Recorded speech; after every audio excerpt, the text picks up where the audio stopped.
दूसरे chapter nationalism in India का पिछले क्लास में टॉपिक बताए थे rebellion in the country side, यानी देहातों में नॉन कोऑपरेशन मूवमेंट को लोगों ने किस रूप में लिया, उसी में बताए थे।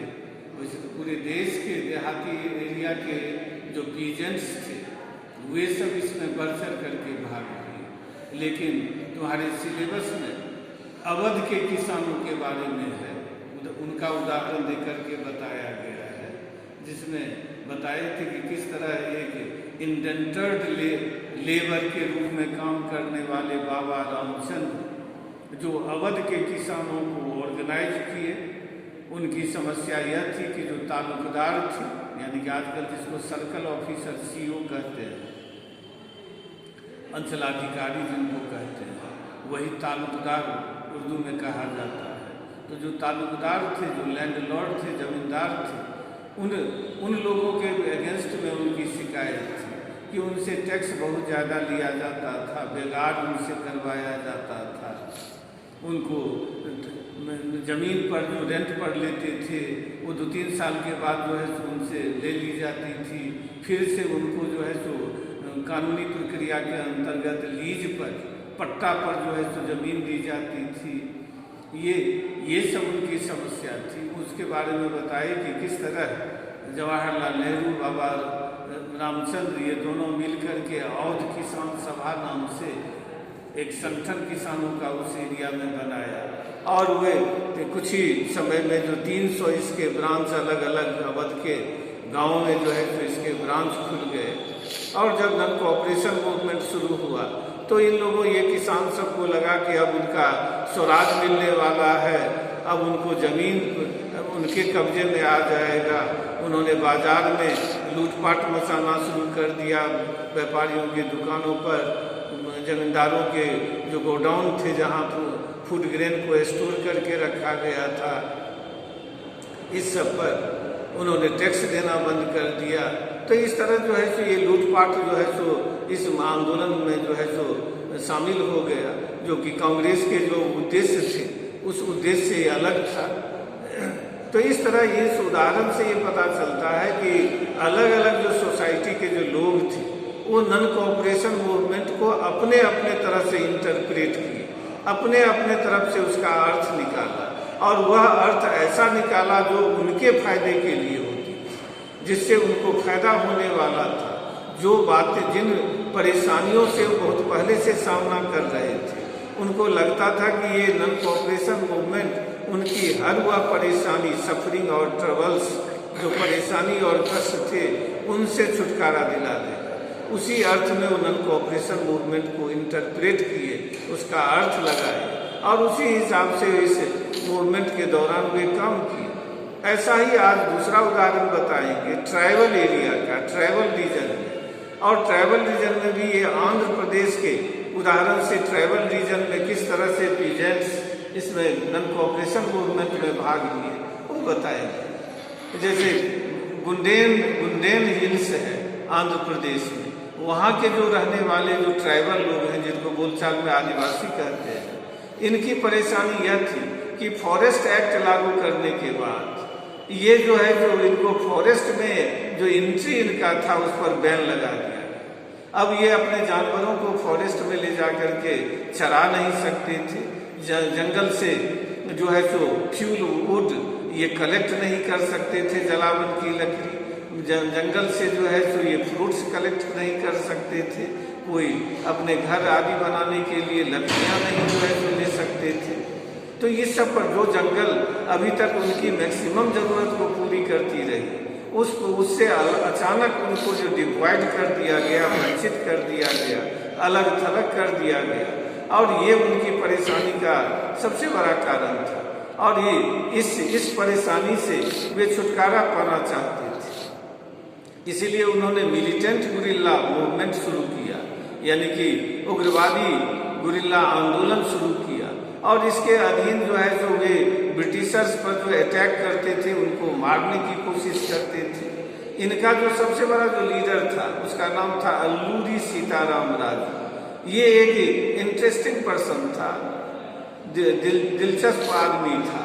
ये अपने आप को कहता था कि ये सही सही जो है सो एस्ट्रोलॉजिकल प्रेडिक्शन कर सकता है, यानी भविष्यवाणी कर सकता है सही सही। ये बीमार आदमी को स्वस्थ कर सकता है। बंदूक तोप इस सब की गोलियां इस पर कोई असर नहीं कर सकती है। तो ये इसके कारण ये जो वहाँ के जो ट्राइबल लोग थे इसको ईश्वर का इनकार्नेशन ऑफ गॉड यानी ईश्वर का अवतार समझने लगे कि ईश्वर के रूप में इसने जन्म लिया है। ये अल्लूरी सीताराम राजू एक तरफ कहता था कि वो महात्मा गांधी से बहुत ज़्यादा इन्फ्लुएंस्ड है, प्रभावित है, वो नॉन कोऑपरेशन मूवमेंट से इंस्पायर्ड है, और इसीलिए वह अपने जो सपोर्टर लोग थे ट्राइबल पीजेंट्स उनको कहता था कि खादी ड्रेस को अपनाओ, ड्रिंकिंग को अवॉइड करो, यानी कि शराब आदि नहीं पियो, जो गांधी जी चाहते थे। तो इसका ये सपोर्ट करता था। तो दूसरी तरफ वो ये कहता था कि बिना हथियार के बल पर आज़ादी प्राप्त नहीं की जा सकती है, अहिंसा के माध्यम से आज़ादी नहीं मिल सकती है। इसीलिए वो मिलिटेंट गुरिल्ला मूवमेंट को सपोर्ट करता था, और इस तरह हिंसा को गांधी जी जो कि अहिंसा के पुजारी थे, नॉन वायलेंस को सपोर्ट करते थे। ये अल्लूरी सीताराम राजू वायलेंस को सपोर्ट करता था, वो भी गांधी जी के नाम पर। तो इस तरह ये मूवमेंट जो है तब शुरू हुआ इस एरिया में, जब वहाँ रोड कंस्ट्रक्शन के लिए जो बेगार लेने के लिए, बेगार में काम करने के लिए वहाँ के पीजेंट्स को गवर्नमेंट ने प्रेशर डालना शुरू किया, तो ये रिवोल्ट कर दिए, और ब्रिटिश पुलिस स्टेशन पर ब्रिटिश ऑफिशियल जो थे उन पर ये सब अटैक करना शुरू। तो ये हो गया। उसके बाद अगला जो टॉपिक है कि plantation workers movement in plantation. तो प्लांटेशन में जो चाय बागान में जो टी प्लांटेशन में काम करने वाले जो मजदूर थे वे क्या समझ वे किस रूप में लिए नॉन कोऑपरेशन मूवमेंट। 1859 में एक एक्ट बनाया गया ब्रिटिश गवर्नमेंट के लिए के द्वारा, जिसका नाम था इनलैंड इमिग्रेशन एक्ट। इस एक्ट के द्वारा जो ट्राइबल लोग थे उन लोगों को एक इलाके से दूसरे इलाके में काम करवाने के लिए ले जाया जाता था, और बिना ब्रिटिश ऑफिशियल के परमिशन के वे अपने घर जो है तो वापस नहीं आ सकते थे। ये इन लोगों को टी प्लांटेशन में, टी गार्डन में कन्फाइंड करके रखा जाता था, उसके एनक्लोजर के भीतर। वो घेराबंदी थी उसके भीतर इनको रखा जाता था। वो 24 आवर्स उसी इनक्लोजर के भीतर ही उनको रहना पड़ता था। वे इन और आउट, भीतर और बाहर अपने मन से नहीं आ जा सकते थे। घर से उनका कोई कांटेक्ट नहीं होता था, क्योंकि कोई परमिशन उनको मिलता ही नहीं था घर जाने का। जब नॉन कोऑपरेशन मूवमेंट शुरू हुआ तो उन लोगों ने इसका अर्थ लगाया कि अब स्वराज मिलने वाला है, अब उनको ये टी गार्डन से बाहर जाने का परमिशन मिलेगा, घर से उनको अपना संपर्क स्थापित करने का, लिंक एस्टेब्लिश करने का मौका मिलेगा।